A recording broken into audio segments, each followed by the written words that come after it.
¿Cómo se dice lentes en ruso? Hinchuk. Bien, no, es pasiva. No, mentira, sí. Porque junio es el mes... Yo estuve a esto, no me la saque, que es mi chiste para el próximo lunes. Pasivas, gracias, creo, nada que ver. Cita. Bueno, junio es el mes del Mundial de Rusia y del monofocal en la óptica Stella Hinchuk. Así que si estás pensando en monofocales, mira esta promoción de campeonato. Durante todo el Mundial te espera, con descuentos de hasta el 50% en toda la línea de lentes monofocales. Para miopía, hipermetropía, astigmatismo y presbicia. No te pierdas esta oportunidad única y exclusiva de la óptica Stella Hinchuk en sus 7 locales, 5 en Montevideo y 2 en Punta del Este. Bueno, de hecho, más que monofocales, multifocales, me parece que estamos necesitando para poder llegar a un consenso de cómo observar estos temas, ¿no? Evitando polarizaciones que terminen siendo de contenido ideológico y que nada tengan que hacer con el caso en concreto y con los derechos de los niños. Bien, Vero, te había prometido la palabra. Un dato que apoya un poco lo que decía Soledad. Digo, aquí no estamos hablando de que se hace la denuncia de restitución y que la madre después presenta la denuncia de abuso, ¿no? La madre viene de vacaciones, presenta la denuncia de abuso y luego se pide la restitución a España. O sea que la justicia uruguaya lo primero que tenía entre sus manos era la denuncia de abuso de una niña que no, por acá algunos comentarios dicen, es una española y que se resuelva en España. Es hija de una uruguaya y es tan uruguaya como cualquiera de nosotros. Entonces es un tema de la justicia uruguaya también, no es solo una cuestión de la justicia española. La justicia uruguaya que está enviando a esta niña y a su madre a una situación que es totalmente desconocida, no se sabe cuáles son las medidas de protección que las van a estar esperando, no se sabe ni siquiera el lugar donde va a estar y no se sabe cómo se van a mantener. Algunas organizaciones sociales están preparando una colecta. En esa situación estamos poniendo a 2 ciudadanas uruguayas. Me preocupan, por supuesto, que las 2. Me preocupa más la pequeñita. Bien. Alfredo. Sí, es doloroso el tema, ¿no? Hablamos mucho con Sole y decir, la situación, evidentemente, la desinformación de todo esto. Lo que el abogado que habló me parece absolutamente cavernario, que me perdone, sabrá mucho de leyes, pero de sentido humano sabe muy poco, ¿tá? Y aparte debe ser el vocero de Varones Unidos, porque dijo todo el rosario en contra, y eso no lo puede dejar pasar, que me perdone el doctor que aparte que trate de recobrar su cargo en facultad a ver si puede. Pero más allá de todo, yo creo que el gran dilema acá como sociedad es la chiquilina, ¿no? Y entonces si dolía hoy, ahora escuchando a Sole, duele mucho más. Y la justicia española, yo después del caso de la manada, creo que todos saben el caso de la manada, la violación, aquella que hubo, yo le tengo menos confianza. A ver, fue abuso, España tiene un altísimo índice de femicidios, por lo tanto, si hablamos de riesgo de un contexto machista que pueda llegar a vulnerar aún más los derechos de la mujer y la niña, es el destino indicado, ¿no? Hay un estudio de la organización Save of the Children del año pasado, de septiembre del 2017, que indica que el 75% de las denuncias de abuso sexual infantil en España son archivadas, sí, de cierre, descartadas, ¿no? Así que a esa justicia... ¿De cuándo es ese estudio? 2017.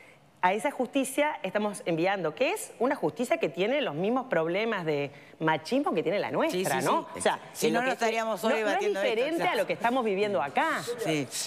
A ver, ya voy contigo, Miguel, pero espera que José Luis quería decir algo, sí. Sí, alguna reflexión, ¿no?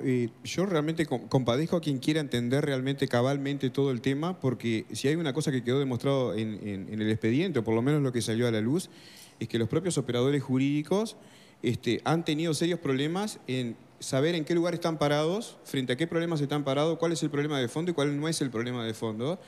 Y yo creo que eso es una forma también que nos debemos todos como forma de sinceramiento para lo que se viene en el futuro. Es decir, incluso como organizaciones sociales o como actores a la hora de llevar adelante este tipo de causas, de estar realmente sabiendo con qué herramientas contás, porque en definitiva... Vos sos abogado, ¿qué ves vos como problema de fondo? Bueno, no, en primer lugar lo que veo es que hay una confusión terrible entre lo que tiene que ver, un problema que tiene que ver con restitución de menor internacional, obviamente, el problema de la violencia doméstica por otro lado, otro tema que se coló al final, que tiene que ver con la pretensión de la nulidad del proceso, pero que tiene que ver más que nada con el tema de la colusión, o sea que es una cuestión que ingresa allí también, y el otro tema que tiene que ver con los efectos que pueda tener una medida cautelar según sea si es con respecto a una restitución de menores o si es con respecto, por ejemplo, a un tema de violencia doméstica.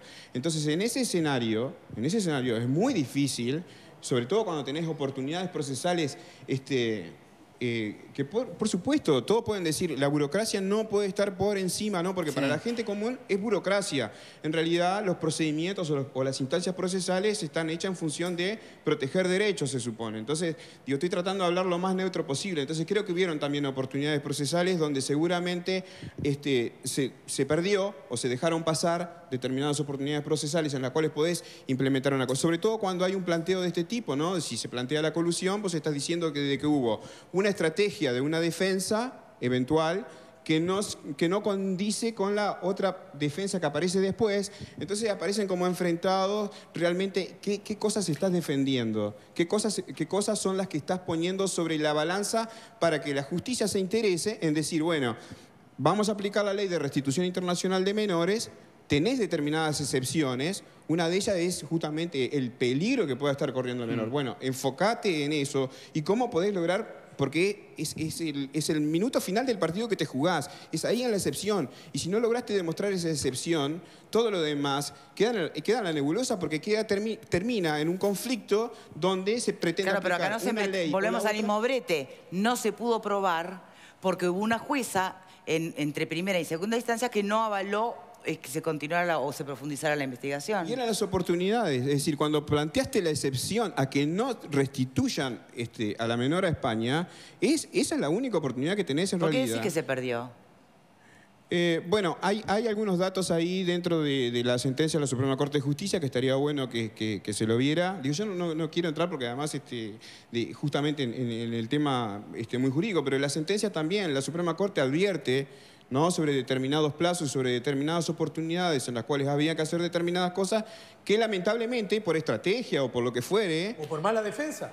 Bueno, no soy yo para decirlo, ¿sí? Pero... ¿Se perdió un plazo procesal? ¿Te consta? Pueden haber cuestiones de esas. Esto que yo hice referencia de que tenía 30 días para mandar los pasajes para que ellas volvieran, que eso debió ocurrir en enero 2017, que él no cumple... en la sentencia de la Suprema Corte dicen que es un error de la justicia no haberles informado a él que tenía 30 días para cumplir con eso. Entonces, como la justicia no le informó, no pueden hacer valer esos 30 días y el plazo queda indeterminado. O sea, un propio error de la justicia. Bueno, pero que lo cargan a la cuenta de la niña como cargan todos sus errores. Bien. Tenemos que ir cerrando, señor. Miguel, querías decir algo. Una pregunta, por eso hablaba hoy de los informes técnicos que habían hecho las psicólogas y las entendidas en la materia, y usted cuestionaba de que, bueno, algunos medios de prensa ponían en duda la legitimidad de sus informes. Evidentemente, a mí me parece que hay que darle la derecha a quienes estudiaron y se especificaron el tema. Ahora también ustedes han alegado de que el abogado que defendía a la niña había ayudado a la otra parte. Y eso la Suprema Corte de Justicia lo descarta. Dice que no se logra probar. No se logra probar. Sí. ¿Ustedes lo siguen sosteniendo? Bueno, por lo pronto tuvo comportamientos que para mí son notorios a favor del acusado de abuso, no a favor de la niña, que era su cometido, ¿no? Hay toda una serie de cosas en las que yo tuve que ver directamente, que es que el abogado... ¿La Suprema Corte de Justicia no hizo lugar a eso? La Suprema dice en la sentencia que no fue probada la colusión y que tampoco fue probada... ¿Pero presentaron elementos para que se pudiera comprobar? Lo que nosotros teníamos, bueno, los elementos que nosotros teníamos los presentamos, yo fui testigo de eso. Lo que no podemos probar es cosas que no tenemos a la vista. ¿Por qué el abogado defensor favorece al abusador? No tengo yo una explicación ni pruebas. ¿Por qué lo hace? Lo puede hacer. Tal vez sea negligencia nomás. ¿Por negligencia o por simpatía o por lo que él quisiera? Yo no digo que necesariamente haya tenido que ver dinero, por ejemplo, pero sí está claro que si le hacen una entrevista al defensor de la niña, el abogado es el que gestiona que esa entrevista, el canal público, que es el que la emite, que es sumamente tendenciosa, es una entrevista que además omite todo esto que hablamos acá sobre la pericia psiquiátrica que hace la doctora Nanín, que recomienda a la doctora Nanín quedarse en Uruguay, todo eso lo omite esa entrevista. Es más, hablan de que hay organizaciones que inventan el abuso, así textualmente se puede ver porque está colgada públicamente. Esa entrevista fue pedida por el abogado de la niña para mandarla a España y está colgada en la página de Facebook del padre, que el abusador generó para defender su causa. Entonces, a mí me parece bastante extraño. Por lo menos raro. Por lo menos es extraño.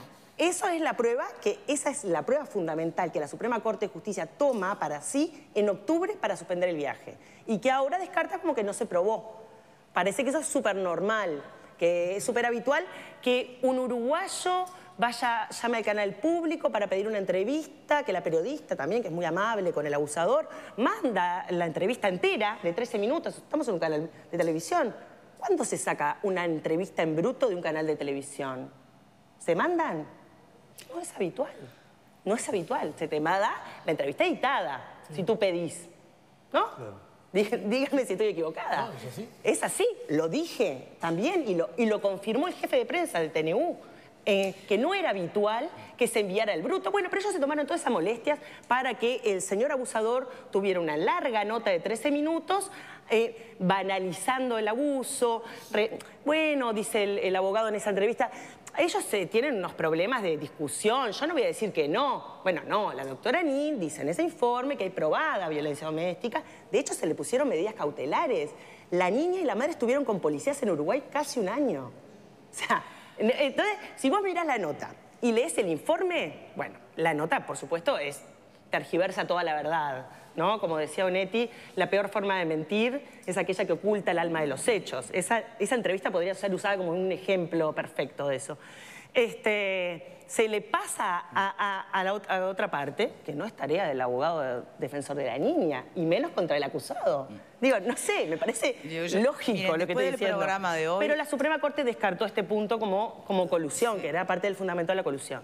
Tenemos que despedirnos. Lo que sí me parece que queda clarísimo es que después del programa de hoy, después de haber escuchado la defensa de la argumentación jurídica del fallo de la Suprema Corte y haber escuchado a Soledad desde la perspectiva humana y también con todas las argumentaciones de haber estado siguiendo el juicio del expediente, yo creo que es más confusión todavía la que uno tiene, no sé ustedes, pero queda esa sensación y sobre todo de insistir en eso de por qué no podrán ir de la mano el concepto de justicia y el del derecho. ¿Cómo sigue esto? Lo sabremos en días. Gracias por habernos acompañado en el día de hoy y a ustedes, como siempre, por estar del otro lado.